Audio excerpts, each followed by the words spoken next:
Hello बच्चे, class chapter 1 the fundamental chapter 1 the fundamental unit of life की class 5। बच्चे previous class में हमने सेल बाउंड्रीज के बारे में पढ़ा था और उसमें हमने सेल वॉल और सेल मेम्ब्रेन के बारे में पढ़ा था। सेल मेम्ब्रेन में हमने फ्लूइड मोज़ाइक मॉडल भी स्टडी करा था। फ्लूइड मोज़ाइक मॉडल जो है हमारा बच्चे, फ्लूइड मोज़ाइक मॉडल में हमने देखा था कि कैसे सिंगर और निकोलसन ने हमें स्ट्रक्चर ऑफ सेल मेम्ब्रेन बताया था। ठीक है बच्चे, तो आज हम पढ़ने वाले हैं बच्चे अबाउट न्यूक्लियस। अब न्यूक्लियस क्या होता है?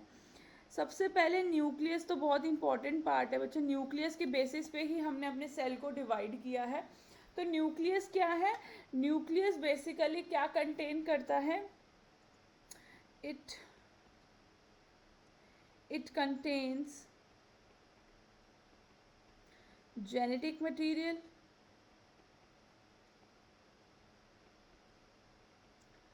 इन यूकैरियोटिक सेल जो न्यूक्लियस होता है वेल डिफाइंड होता है। उसके बाद उसके अंदर बहुत सारे प्रोटीन्स होते हैं, ठीक है। और इसके अंदर एक फ्लूइड लाइक स्ट्रक्चर होता है जिसको हम न्यूक्लियोप्लाज्म भी कहते हैं।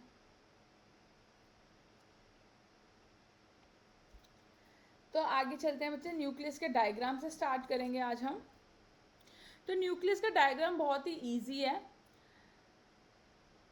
हम कैसे ड्रॉ करेंगे?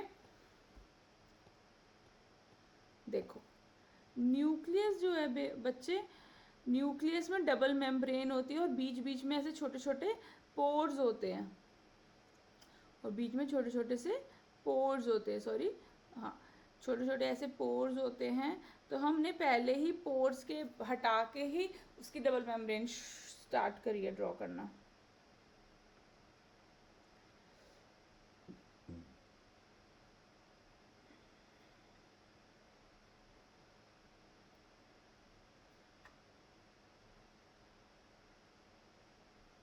ठीक है बच्चे, तो ये क्या हुआ हमारा, साथ साथ लेबल करते जाते हैं। ये हो गई न्यूक्लियस की आउटर मेम्ब्रेन, उसके बाद ये हो गई न्यूक्लियस की inner membrane.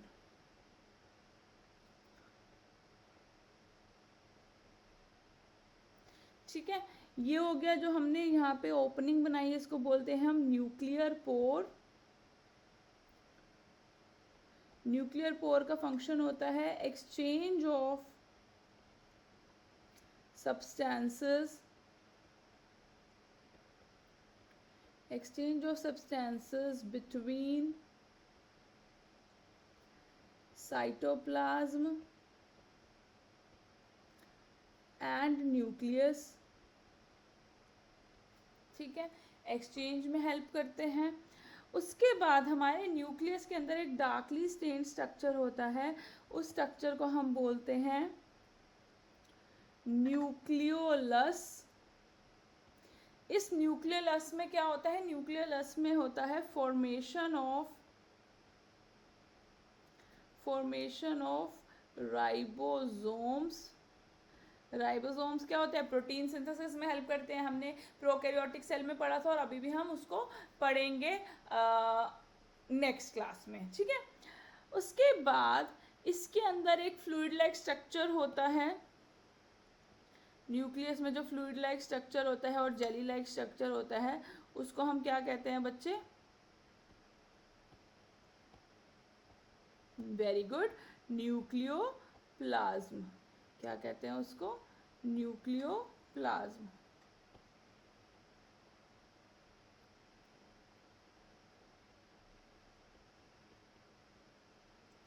Nucleoplasm is nothing but क्या है? It is extension, it is extension of, it is nothing but it is extension of cytoplasm inside nuclear membrane। क्योंकि वो वैसे तो वो साइटोप्लाज्म ही है, लेकिन वो क्योंकि न्यूक्लियस के अंदर है इसलिए उसको हम न्यूक्लियोप्लाज्म कह देते हैं। ठीक है बच्चे। उसके बाद आते हैं, इसके अंदर होता है, इसकी जो मेम्ब्रेन होती है उसको हम बोलते हैं न्यूक्लियर एनवेलोप या न्यूक्लियर मेम्ब्रेन। ठीक है। Last but not the least, इसके पास अपना जेनेटिक मटेरियल होता है जो ऐसे अनवाइंडेड फॉर्म में रहता है, उसको हम बोलते हैं बच्चे क्रोमैटिन। अब क्रोमैटिन क्या होता है? क्रोमैटिन में बहुत सारी चीज़ें होती है। क्रोमैटिन कंटेन्स डीएनए जो हमारा जेनेटिक मटेरियल है, प्लस थोड़ा सा आरएनए जो प्रोटीन सिंथेसिस में हेल्प करता है, प्लस कुछ प्रोटीन्स। तो क्रोमैटिन फाइबर्स लिखा होता है बुक में, कभी क्रोमैटिन लिखा होता है। ठीक है। तो chromatin is combination of DNA plus RNA plus proteins. तो ये है हमारा बच्चे स्ट्रक्चर ऑफ, ये हमारा स्ट्रक्चर ऑफ न्यूक्लियस। ये हमने ऐसा पढ़ना सीखा था जब हम ग्रेजुएशन में थे, लेकिन मैं आपको बिफोर हैंड बता रही हूँ कि ऐसा स्ट्रक्चर होता है एग्जैक्टली। ठीक है। डबल मेम्ब्रेन होती है इसके ऊपर। अब प्लांट्स के अंदर हमारा जो न्यूक्लियस होता है वो मेम्ब्रेन की तरफ पेरिफेरल होता है। पेरिफेरल मतलब जो बाउंड्री पे होता है। मैंने आपको रीजन बताया था, क्योंकि मोस्ट ऑफ द स्पेस कौन ले जाता है? वैक्यूल। और एनिमल्स में न्यूक्लियस सेंट्रली लोकेटेड होता है, क्योंकि एनिमल्स में वैक्यूल्स ऑलरेडी एब्सेंट होते हैं, और इफ प्रेजेंट होंगे तो छोटे छोटे 2-3 वैक्यूल्स होते हैं, तो पूरा स्पेस खाली होता है। तो न्यूक्लियस सेंट्रली अलाइंड होता है, मतलब सेंटर में होता है। ठीक है बच्चे। नेक्स्ट चलते हैं। अगर हम डीएनए की बात कर ही रहे हैं, न्यूक्लियस की बात कर ही रहे हैं, तो पहले बात करते हैं कि डीएनए होता क्या है। हम सब ने डीएनए के बारे में पढ़ा था कि डीएनए ये, डीएनए वो, डीएनए ये। तो डीएनए एग्जैक्टली सबसे पहले मैम डीएनए होता क्या ये तो बताओ, हमने बहुत सारी जगह पे उसका नाम सुना है। ठीक है। तो डीएनए, अब ये बुक में अभी न्यू बुक आई नहीं है, बट हम इसको पहले से पढ़ के चल रहे हैं। जो भी कट शॉट होगा वो मैं आपको आने वाली वीडियोस में बता दूंगी। तो डीएनए का पहले, सबसे पहले हमें फुल फॉर्म पता होना चाहिए। Deoxy ribo nucleic acid.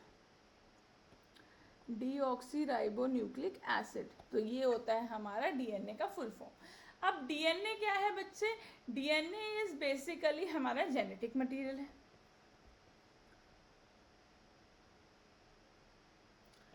अब क्वेश्चन कभी कभी आता है कि मैम आरएनए क्यों नहीं है हमारा जेनेटिक मटेरियल? तो क्वेश्चन ये आता है कि why DNA is our genetic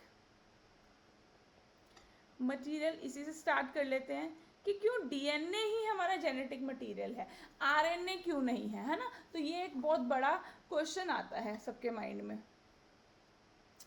अगर हम बात करें डीएनए की, तो डीएनए वर्सेस आरएनए देख लेते हैं कि क्या है इसमें ऐसा, फिर हम सिर्फ डीएनए की बात करेंगे।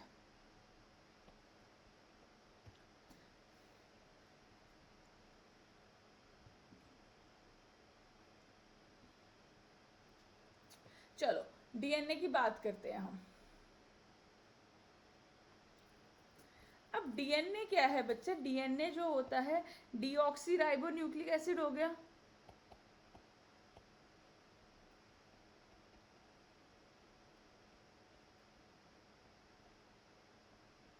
डीऑक्सीराइबोन्यूक्लिक एसिड हो गया। आरएनए होता है राइबोन्यूक्लिक एसिड। तो बेसिकली क्या होता है, डीएनए का अगर हम स्ट्रक्चर देखेंगे बच्चे, तो डीएनए के स्ट्रक्चर में क्या होता है?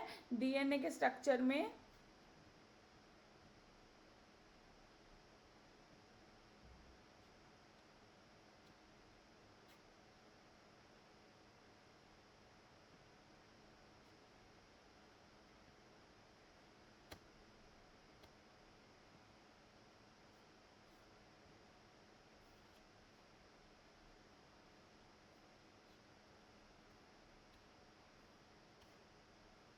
तो डीएनए के स्ट्रक्चर में क्या होता है बच्चे? डीएनए का स्ट्रक्चर अगर हम देखें तो ये राइबोज शुगर होती है दोनों के केस में, इसलिए दोनों के नाम में राइबोज तो आ ही रहा है, राइबो आ रहा है बेसिकली।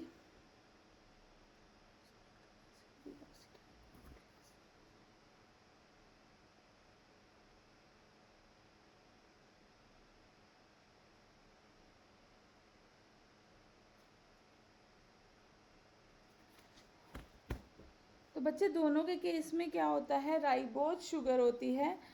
और राइबोज शुगर के अंदर यहाँ पे अगर हम कार्बन्स देखें, ये होती है ऑक्सीजन, और जो हमने ऐसे कॉर्नर्स पे ऐसे करा है यहाँ पे होते हैं हमारे कार्बन। अब ये कार्बन क्या करते हैं, ये कंबाइन करते हैं H और OH के साथ। अब यहाँ पे H एंड OH ऐसे होता है सब में, क्योंकि कार्बन को अपनी वैलेंसी कंप्लीट करनी होती है। ये आप कार्बन एंड इट्स कंपाउंड में भी पढ़ेंगे 10th क्लास में, और अभी आप वैलेंसी वाला चैप्टर केमिस्ट्री में पढ़ेंगे तो उसमें आपको पता चलेगा। तो डीएनए में क्या होता है, ये कार्बन नंबर 1, ये कार्बन नंबर 2, ये कार्बन नंबर 3, ये 4 और ये कार्बन नंबर 5 ऐसे अटैच्ड होता है। सिमिलरली इसमें भी carbon number 1, 2, 3, 4 and C5, carbon number 5 ऐसे ऊपर ब्रांच्ड होता है। अब डीएनए में क्या होता है, जो कार्बन नंबर 2 का ये OH होता है, हाइड्रोक्सिल ग्रुप होता है, इसमें से ऑक्सीजन चली गई, इसलिए इसको डीऑक्सी बोलते हैं। Oxygen left the structure, oxygen चली गई, यहाँ पे क्या रह गया, सिर्फ O। ठीक है, अब यहाँ पे क्या हुआ, DNA is a stable compound because of the absence of oxygen at carbon number 2। और आरएनए में हाइड्रोक्सिल ग्रुप अभी भी प्रेजेंट है, OH को बोलते हैं हम हाइड्रोक्सिल ग्रुप। और ये हाइड्रोक्सिल ग्रुप जो होता है ये हाईली अनस्टेबल होता है, ईजिली रिएक्ट कर जाता है, किसी से भी ईजिली रिएक्ट कर जाता है, जिसकी वजह से आरएनए जो है वो एक RNA is an unstable compound, RNA is a unstable compound because of the present of OH, oxygen होने की वजह से ये एक अनस्टेबल कंपाउंड बन गया। ठीक है, तो इसलिए डीएनए जो है वो हमारा जेनेटिक मटेरियल है। ठीक है बच्चे, अब डीएनए के बारे में बात करते हैं। डीएनए को अगर हम देखें स्ट्रक्चरली, तो डीएनए जो है हमारा वो 3 पार्ट्स में डिवाइडेड है।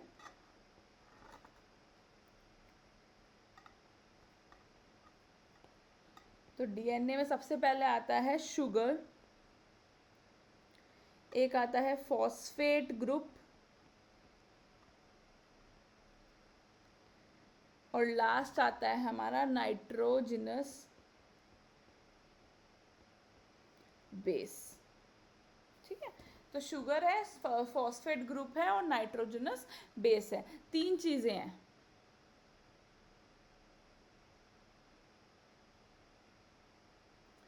शुगर आपको पता है राइबोज शुगर होती है इसमें। बेसिकली डीएनए के केस में होती है डीऑक्सी शुगर होती है, deoxy ribose sugar, deoxy ribose sugar होती है। फॉस्फेट ग्रुप ऐसे ही प्रेजेंट होता है। और नाइट्रोजनस बेस 2 तरह के होते हैं, प्यूरीन्स एंड पायरिमिडीन्स।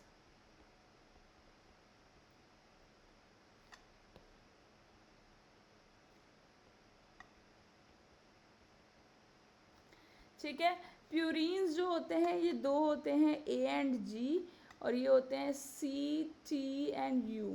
अब ये क्या होते हैं, इनके फुल फॉर्म लिखते हैं नेक्स्ट पेज पे। प्यूरीन्स होते हैं एडेनिन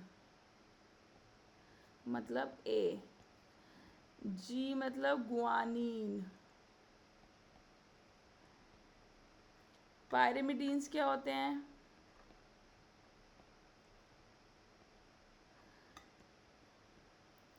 साइटोसिन यानी कि सी, थाइमिन यानी कि टी, एंड लास्ट होता है यूरेसिल यानी कि यू।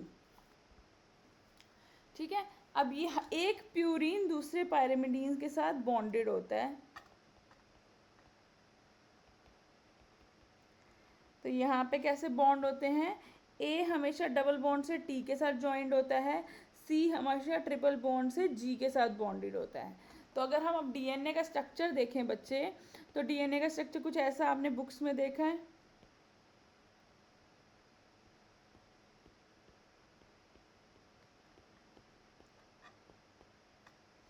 ठीक है, तो इसको हम बोलते हैं first strand. Double helical structure होता है, 2 स्ट्रैंड होते हैं, और ये होता है हमारा सेकंड स्ट्रैंड। 2 स्ट्रैंड है इसलिए इसको बोलते हैं डबल, और क्योंकि ये ऐसे ऐसे घूमा हुआ है, क्योंकि ये ऐसे घूमा हुआ है इसलिए इसको बोलते हैं helical, double helical structure. Double helical structure होता है ये। ठीक है बच्चे,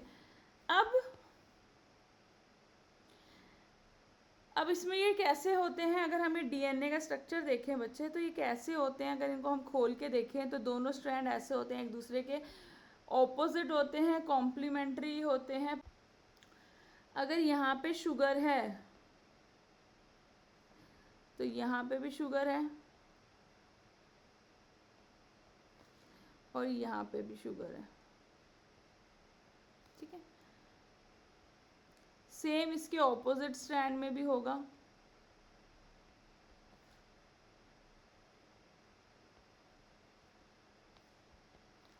ठीक है, शुगर हो गए, और होते हैं phosphate group, PO4 3 negative, PO4 3 negative, PO4 3 negative, वो भी ऐसे उसकी बैकबोन में प्रेजेंट होते हैं। PO4 3 negative, PO4 3 negative, PO4 3 negative. अब इसके अंदर की तरफ शुगर से आते हैं हमारे प्यूरिन्स एंड पायरिमिडीन्स, यानी कि ए के साथ टी, सी के साथ जी। ठीक है, डबल बॉन्ड से और ट्रिपल बॉन्ड से उसके साथ अलाइंड होते हैं, और जब ये ऐसे करके ये वाला स्ट्रक्चर एक दूसरे के साथ ऐसे हेलिक्स बनता है, थोड़ा सा घूमता है, तो उसको डबल हेलिकल स्ट्रक्चर बोलते हैं। ठीक है, ये आपसे स्कूल में इतना ज़्यादा कोई नहीं पूछेगा। अब ये जो हमारे डीएनए के अंदर बना हुआ है बच्चे स्ट्रक्चर, अगर हमने अपना डीएनए देखा तो उसके अंदर ऐसे क्रोमैटिन पड़ा हुआ है अनवाइंडेड फॉर्म में, इसको बोलते हैं हम अनवाइंडेड फॉर्म में पड़ा है, वो अनवाइंडेड फॉर्म में है। तो ये क्या करता है? ड्यूरिंग सेल डिवीजन और बिफोर सेल डिवीजन,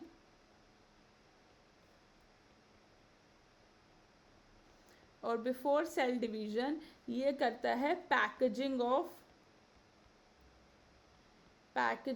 डीएनए करता है। पैकेजिंग ऑफ डीएनए का मतलब कि उसने अपने आप को पैक करके क्रोमोसोम बनाया। पैकेजिंग ऑफ डीएनए में क्या होता है बच्चे?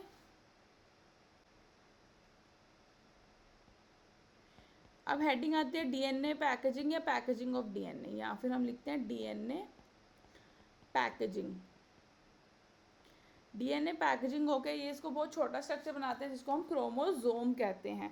अब डीएनए पैकेजिंग में क्या होता है बच्चे? डीएनए पैकेजिंग में 2-3 चीज़ें इन्वॉल्व होती हैं। एक तो हमारा डीएनए, और एक कुछ प्रोटीन्स जो हमारे क्रोमैटिन में प्रेजेंट होते हैं, उन प्रोटीन्स को हम बोलते हैं हिस्टोन प्रोटीन्स, को हम क्या कहते हैं? Histone proteins. ये हिस्टोन प्रोटीन्स जो होते हैं बच्चे, ये हेल्प करते हैं हमें इसके अराउंड अपने आप को रैप करने के लिए। डीएनए पैकेजिंग में 2 पार्ट्स होते हैं, एक डीएनए हो गया और एक प्रोटीन हो गया। डीएनए हमारा अनवाइंडेड फॉर्म में प्रेजेंट है, और प्रोटीन्स वहाँ पे प्रेजेंट होते हैं। कितने प्रोटीन्स? 5 प्रोटीन्स प्रेजेंट होते हैं बच्चे, नेमली H1, H2A,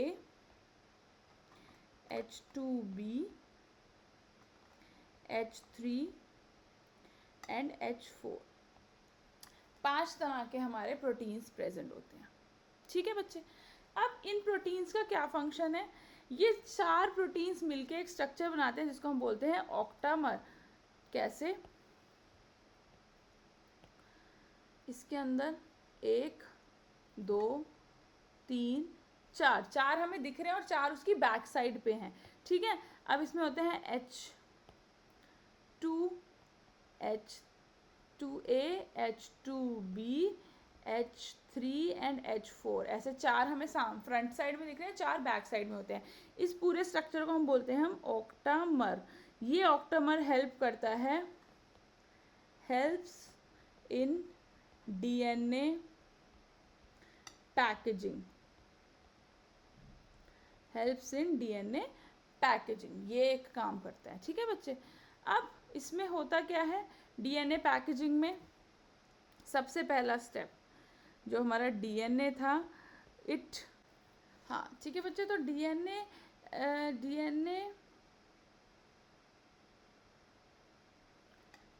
अब यहाँ पे क्या होगा? अब हिस्टोन प्रोटीन का क्या फंक्शन है कि DNA will wrap around histone protein which is called as octamer। तो बच्चे कैसे होगा? जो हमारा DNA का स्ट्रैंड होता है वो कुछ ऐसा होता है, क्योंकि वो डबल हेलिक्स स्ट्रक्चर होता है। अब मैं यहाँ पे डबल नहीं ड्रॉ करूंगी, सिंगल ही ड्रॉ करूंगी। तो जैसे ऐसे ऑक्टामर्स होते हैं उसके अराउंड ये रैप हो जाता है। तो DNA जो होता है it wraps twice, 1 2 1 2 and 1 2 and 1 2 and so on. ठीक है, और इसकी एंट्री और एग्जिट में यहाँ पे हमारे H1 होते हैं जो चेक करते हैं कि 2 बार DNA ने रैप किया है कि नहीं। और ऑक्टामर के अंदर तो आपको पता है 4 होते हैं, H2A, H2B, H3 and H4। तो ऐसे करते करते जब हम अंडर माइक्रोस्कोप इसको देखते हैं तो इट अपीयर्स लाइक दिस, जैसे कि बीड्स ऑन अ स्ट्रिंग। ऐसे लगता है मोतियों की माला की तरह स्ट्रक्चर दिखता है। तो इसको बोलते हैं beads on a string structure. Beads on a string structure बन जाता है ये। ठीक है बच्चे, तो अब आगे क्या होता है हमारा? अब आगे चलते हैं। Beads on a string structure आ गया। अब बीड्स ऑन अ स्ट्रिंग के बाद वो अपने आप को और ज्यादा कॉइल करता है। तो अब वो कैसे कॉइल करेगा? जैसे आपके कुछ पेन के अंदर ऐसे स्प्रिंग होता है ना, फिजिक्स में आप पढ़ोगे सोलेनॉइड, तो इसको बोलते हैं सोलेनॉइड फॉर्म। तो इसके अंदर वो बीड्स भी आ जाते हैं।